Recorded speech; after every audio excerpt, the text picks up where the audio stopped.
புதுக்கோட்டை ஜமீன் என்கின்ற இடத்திற்கு கன்றுமேய்க்கு பெரிய உடையார் தேவர் என்பவர் ஜமீனாக நியமிக்கப்படுகிறார்.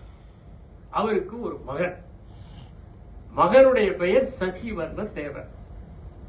ராமநாதபுரத்தின் கிழவன் சேதுபதியினுடைய மகன் விஜய ரகுநாத சேதுபதி. அந்த விஜய ரகுநாத சேதுபதியினுடைய மகள் அகிலாண்டேஸ்வரி நாச்சியார்.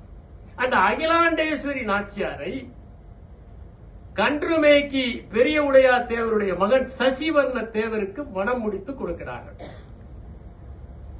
இந்த விஜய ரகுநாத சேதுபதி மன்னனானதும் கிழவன் சேதுபதியினுடைய வேறொரு மனைவியாக இருந்தவருடைய மகன் பவானி சங்கரன் என்பவன் படையெடுத்து வந்து அவரை கொன்றுவிட்டு ஆட்சியை கைப்பற்றிக் கொள்கிறார். அத்துடன் சசிவர்ண தேவரையும் அங்கிருந்து துரத்தி விடுகிறார். சசிவர்ண தேவர் சோழபுரம் காட்டிலே சிவனடியார் ஒருவரை சந்திக்கிறார். அந்த சிவனடியார், நீ தஞ்சாவூர் மன்னரிடம் சென்று உதவி கேள், அவர் படையை அனுப்புவார், நீ வெற்றி பெறலாம் என்று கூறுகிறார். சசிவர்ண தேவரும் தஞ்சாவூருக்கு செல்கிறார். அப்போது இரண்டாம் துக்கோசி என்பவர் அங்கே ஆண்டு கொண்டிருக்கிறார். அவர் சசிவர்ண தேவரை பார்த்ததும் தன்னிடம் இருக்கின்ற ஒரு வேங்கை புலியை அடக்குமாறு கூறுகிறார். சசிவர்ண தேவர் அடக்கிவிடுகிறார்.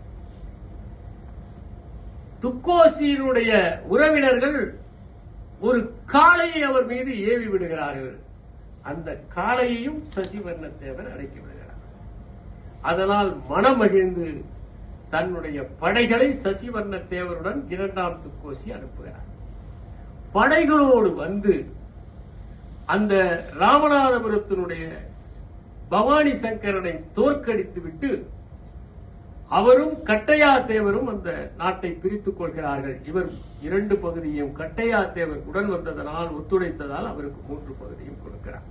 இப்போது சசிவர்ண தேவர் அங்கே மீண்டும் சிவகங்கையிலே தன்னுடைய ஆட்சி நிலைநாட்டுகிறார். எப்படி சிவகங்கை என்று வந்தது என்றால், சிவனடியார் சொன்ன இடத்திலே ஒரு குளத்தை வெட்டி ஒரு கோட்டையை கட்டுகிறார்கள். அந்த இடத்திற்கு சிவகங்கை என்று பெயரிடுகிறார். இப்படித்தான் சிவகங்கை என்கின்ற பெயர் அங்கே வருகிறது. சசிவர்ண தேவருக்கு பிறகு முத்துவடுகர் அங்கே மன்னராக பொறுப்பை ஏற்றுக்கொள்கிறார். இந்த நேரத்தில் இன்னொருவர், அவர் பழனியப்பா தேவர் என்பவர். இந்த பழனியப்பா தேவர் என்பவர் தன்னுடைய மைத்துனர் ராமநாதபுரத்திலே சிப்பாயாக இருப்பதால் அவரை காண்பதற்காக செல்லுகிறார். சென்றவர் சும்மா இருக்கவில்லை, முயல் வேட்டைக்காக காட்டிற்கு போகிறார். அங்கே சிப்பாய்கள் இவரை பிடிக்கிறார்கள். ஆனால் இவர் அவர்களை அனைவரையும் அடித்து விடுகிறார். இந்த புகார் மன்னனுக்கு போனது.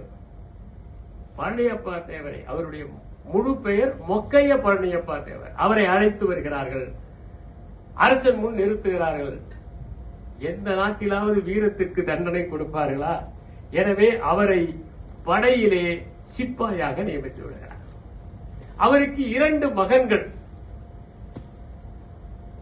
இந்த மொக்கையா பழனியப்ப தேவருடைய தலவாயாக இருந்தவருடைய பெயர் வெள்ளையன்.